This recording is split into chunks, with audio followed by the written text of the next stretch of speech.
राजस्थान के चित्तौड़गढ़ में पशुपालन विभाग का बड़ा भ्रष्टाचार का मामला सामने आया है, जहां के कार्मिक ने अधिकारियों से आपसी साठ गांठ कर गौमाता के अनुदान का लाखों रुपया डकार गया और अभी तक ऐसे भ्रष्टाचारियों पर कोई कार्रवाई तक नहीं की गई। आखिरकार गौमाता के हक का पैसा खाने वाले अधिकारियों पर कौन मंत्री और नेताजी मेहरबान हैं? आइए दिखाते हैं पूरी रिपोर्ट। दरअसल ये पूरा मामला चित्तौड़गढ़ की श्री गुरुकुल गौशाला का है, जो यहाँ की सबसे पुरानी संस्था है, जिसको 93वां वर्ष चल रहा है, जहाँ सैकड़ों गोवंश यहाँ की गौशाला में पल रहे हैं, जिसकी सारी व्यवस्था गौशाला समिति ही करती आई है। वहीं राजस्थान सरकार गो संरक्षण और संवर्धन हेतु नियमानुरूप गौशालाओं को अनुदान देती है, लेकिन चित्तौड़गढ़ की श्री गुरुकुल गौशाला को वित्तीय वर्ष 2021-22 का 3,51,000 का अनुदान आज तक नहीं मिला। इस मामले में जब नवभारत समाचार न्यूज चैनल द्वारा पड़ताल की गई तो पशुपालन विभाग का बड़ा गड़बड़ झाला सामने आया। पड़ताल में पाया गया कि यहाँ के अधिकारी और कार्मिक मिलकर गौमाता के अनुदान के लाखों रुपयों को डकार कर हजम कर चुके हैं। अब उनसे जवाब देते भी नहीं बन पा रहा। गौशाला अध्यक्ष और मंत्री का सीधा सीधा आरोप पशुपालन विभाग के कार्मिक वरिष्ठ सहायक गजराज सिंह पर है। इस मामले पर उच्च अधिकारी नेत्रपाल सिंह से बात की गई तो उन्होंने भी अपना पल्ला झाड़ते हुए गजराज सिंह को ही जिम्मेदार बताया। गजराज सिंह का इस मामले पर कहना था कि उन्होंने 3,51,000 की बड़ी राशि श्री गुरुकुल गौशाला के यश बैंक के खाते में ट्रांसफर कर दी। वही संस्था का कहना है कि यश बैंक में उनका खाता आज तक कभी नहीं रहा। विभाग की इस काली करतूत, लापरवाही और भ्रष्टाचार की शिकायत संस्था ने जिला कलेक्टर सहित निदेशक, जिला परिषद चित्तौड़गढ़ और राजस्थान सरकार के शासन सचिव, सतर्कता विभाग और निदेशक महोदय को भी की, लेकिन आज तक सरकार और अधिकारियों के कान पर जू तक नहीं रख रही, जिससे श्री गुरुकुल गौशाला को गोवंश के लालन पालन में विकट कठिनाइयों का सामना करना पड़ रहा है। तो वहीं दूसरी ओर काली करतूत करने वाले अधिकारियों की बल्ले बल्ले हो रही है।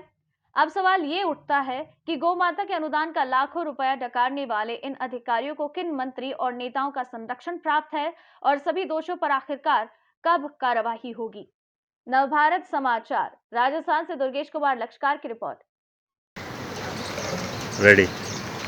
चित्तौड़गढ़ में गुरुकुल गौशाला को लेकर जो भ्रष्टाचार हुआ है, जहाँ सरकार की तरफ से जो अनुदान इनको नहीं मिल पाया है, आइए यहाँ गुरुकुल गौशाला के मंत्री जी हैं, उनसे बात करते हैं। नमस्कार सर। नमस्ते। क्या नाम है आपका? हीरानी शास्त्री। शास्त्री जी, किस पोस्ट पे आप यहाँ पे? मैं गुरुकुल गौशाला का सचिव हूँ जी। तो उसके हिसाब से सारे देख रेख वगैरह और भी अनुदान संबंधी सारे जो भी होते हैं वो सब मैं ही करता हूँ। जी जी, थोड़ा तेज बोलिएगा। अच्छा, गुरुकुल गौशाला में जो आपकी व्यथा है अनुदान को लेकर या जो भी गड़बड़ जाला है, उसके बारे में बताइए, क्या है पूरी कहानी?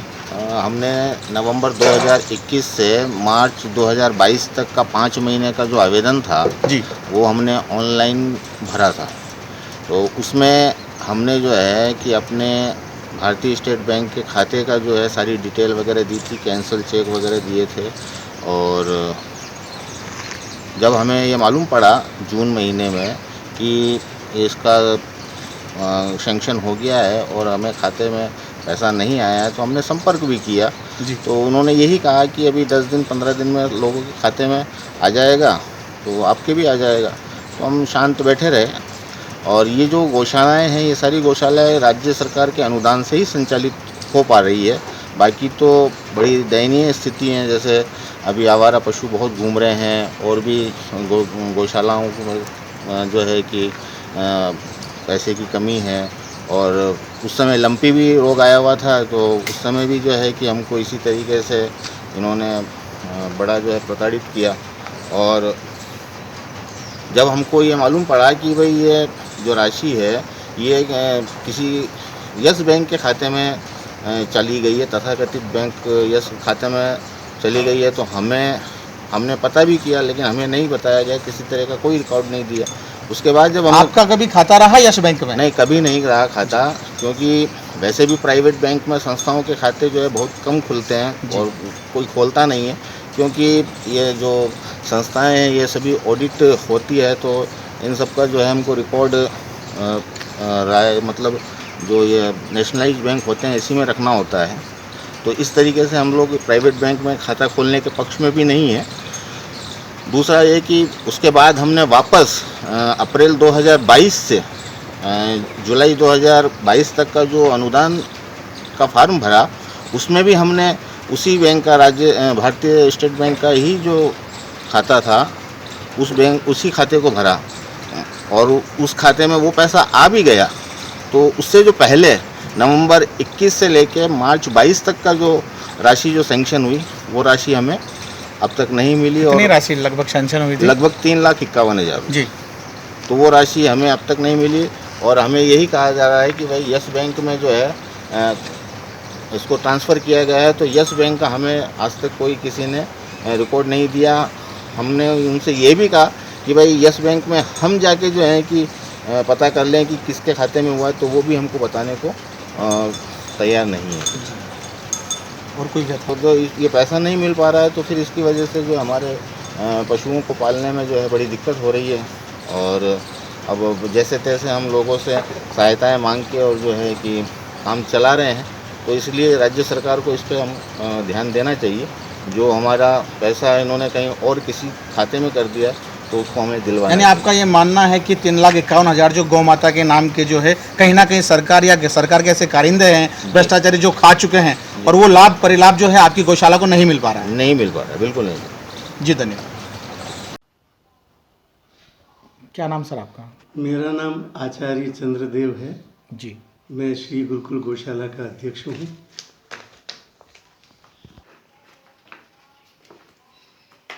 जी बताइए।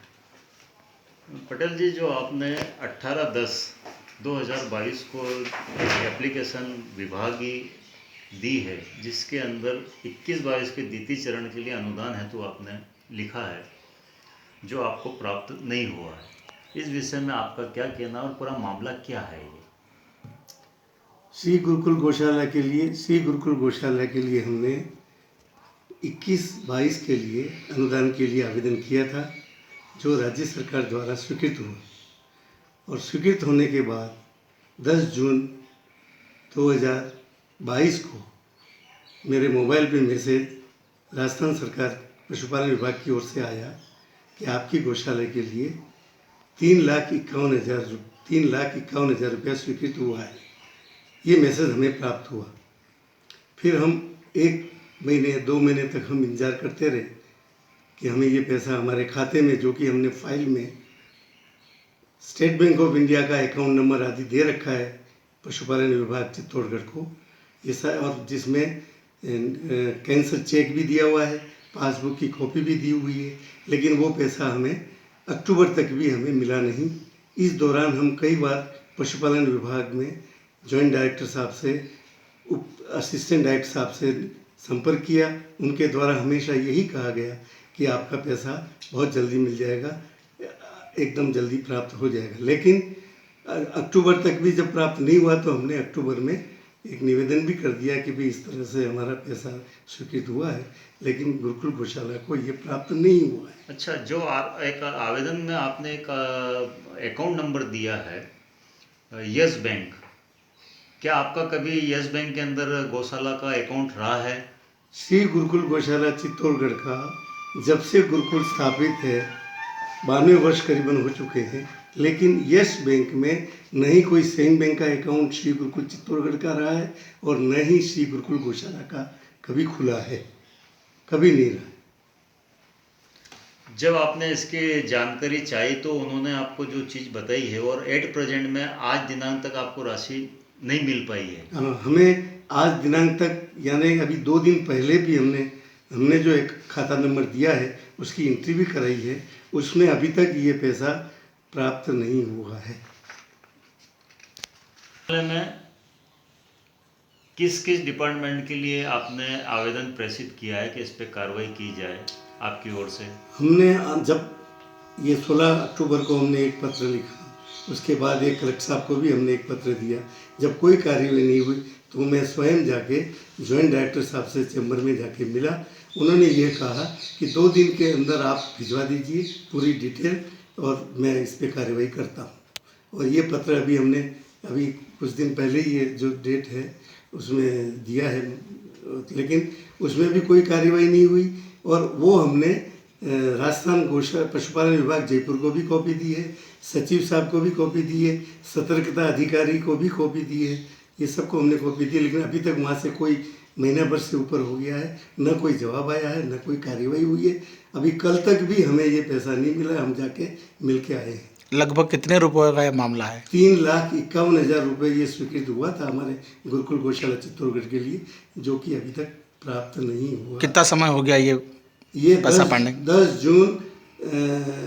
जून 22 को ये स्वीकृत हुआ था, जिसको लगभग 10 महीने ऊपर होने जा रहे हैं। ये पैसा अभी तक हमें स्वीकृत मिला नहीं।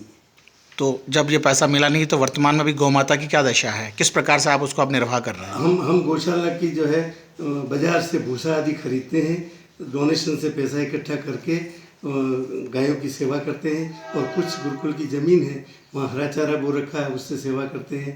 लोगों से सहयोग मांग मांग के किसी तरह से सेवा कर रहे हैं गायों की। बहुत कठिन समस्या में गौशाला अभी चल रही है, बहुत मुश्किल से हम उनका पालन कर पा रहे हैं। बात की जाए तो वर्तमान में कितने गौमाताएं और पशु आपके यहाँ गौशाला में मौजूद हैं? करीबन हमारी गौशाला में लगभग 150 करीबन पशु है, लेकिन जो टैग्स जो होते हैं वो शायद 132 या 137 गायों का जो हमने आवेदन किया है वो इतनी, बाकी 150 पशु हैं हमारी गौशाला। यानी आप यूँ मानते हैं कि राजस्थान सरकार की ओर से गौशालाओं को जो अनुदान मिलता है वो लगातार आपकी गौशालाओं को नहीं मिल पा रहा है? नहीं मिल पा रहा है, बिल्कुल नहीं मिल पा रहा।